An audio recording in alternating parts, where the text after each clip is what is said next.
They call it the land time forgot, Cuba. Yesterday, Barack Obama became the first president to set foot in the country in nearly 9 decades. Today, he sat down with Cuban President Raul Castro to talk about the path towards normalizing relations between the two countries.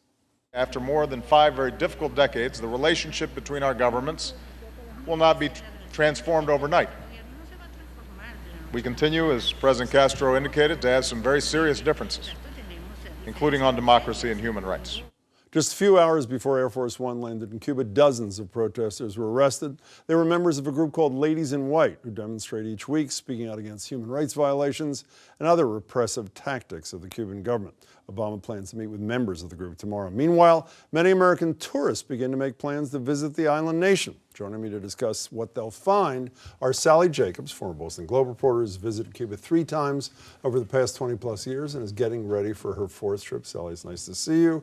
Christopher Muther, Boston Globe travel writer, made the trip to Cuba back in August. Hey, Chris. Thank you. And Doug Struck, a former Washington Post and Baltimore Sun journalist, now the senior journalist in residence at Emerson College. He, too, recently visited Cuba ahead of the many changes. Nice to see all 3 of you. So most of us are relatively uninformed, and we have these visions about what Cuba's like. What will surprise us most if we end up there in the next 6 months to a year, Sally?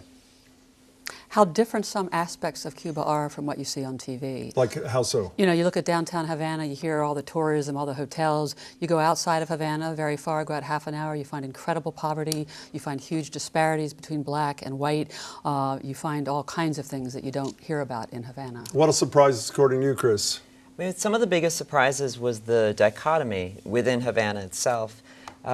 There's a very chic scene happening right now in some of the restaurants, some of the guest houses. However, there's also extreme poverty.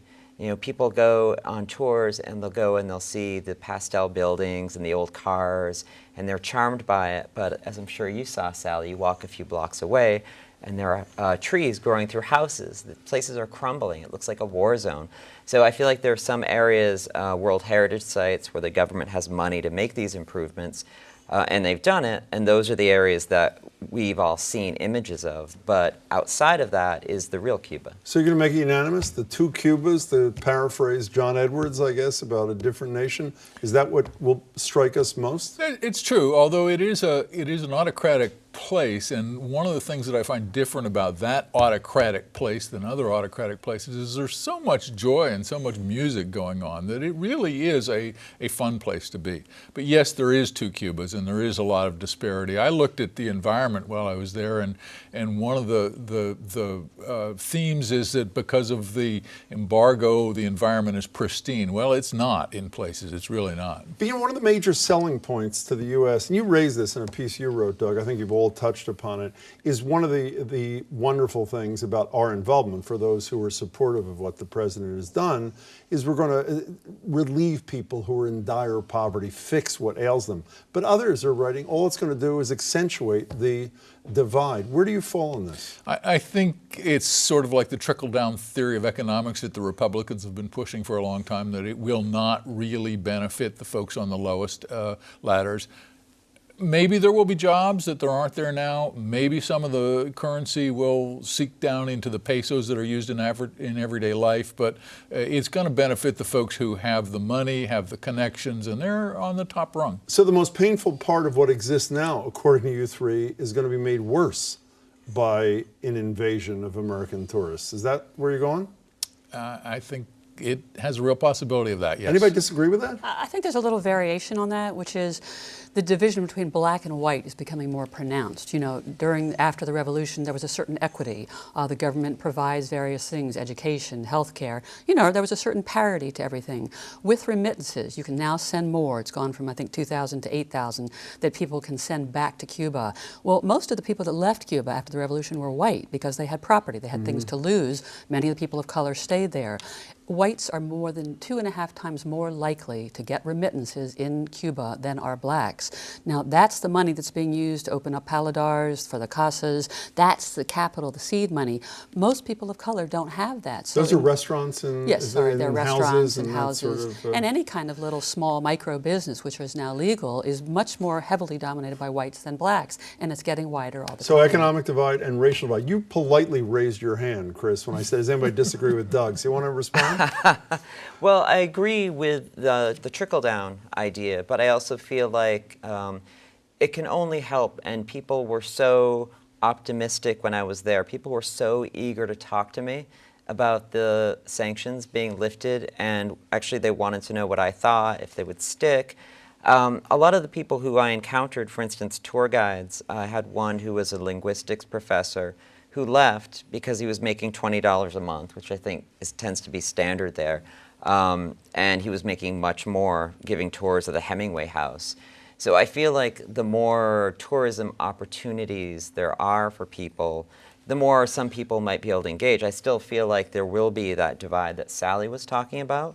But on the other hand, I think for professionals or for people who know English quite well, I think there will be some opportunities there. But the thing I don't understand is, from my understanding, correct me if I'm wrong, is there are millions of tourists already. They're just not primarily American tourists. So there's 3.5 million and a year? Last year. And with just a trickle of that being American from the United States. 160,000 of them. So why will the impact of American tourism be so profound? Because the numbers will be so immense? Because we're next door neighbors, and the 160,000 will increase tremendously. How do they feel about us? I got nothing but positive feedback from people who I spoke with. Obviously, I was talking to people in restaurants and that sort of thing, but people were quite open with me about the United States and their feelings about it. Positive? Positive, even though I've heard, they've heard for decades that the United States is sort of the oppressor, the reason why they have food shortages.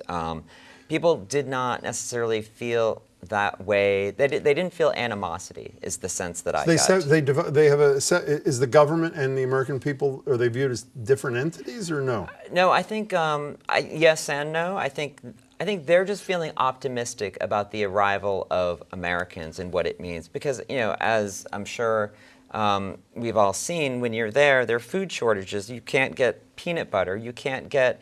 So just the idea of lifting embargoes and being able to just have more in the country. Do you see the same perception of us there? I do, but a little twist to it also. I feel that there's very good feeling, and the government is the government, but they're very, happy about American people. Human to human. Yes, but they also talk about Americans a little bit like a foreign species. Several people I interviewed were like, I've never seen an American. I hope an American comes here. It's like a novelty. It's a very exciting thing. The joke in Havana is that Cuba is the one place that Americans would be welcomed in the world. That's a pretty good joke. Very quickly, did you see any of the repression we're reading about that today? I mean, that we talked about, that the organizations were cracked down upon in anticipation while Obama was in the air. Do you see any of that when you're there, or you just hear those stories? I didn't see it, and I operated freely as a journalist. I never had anybody stop me. Lots of other countries I've worked in are a lot more repressive on the surface. But again, I didn't see it. I wasn't out with the women in white.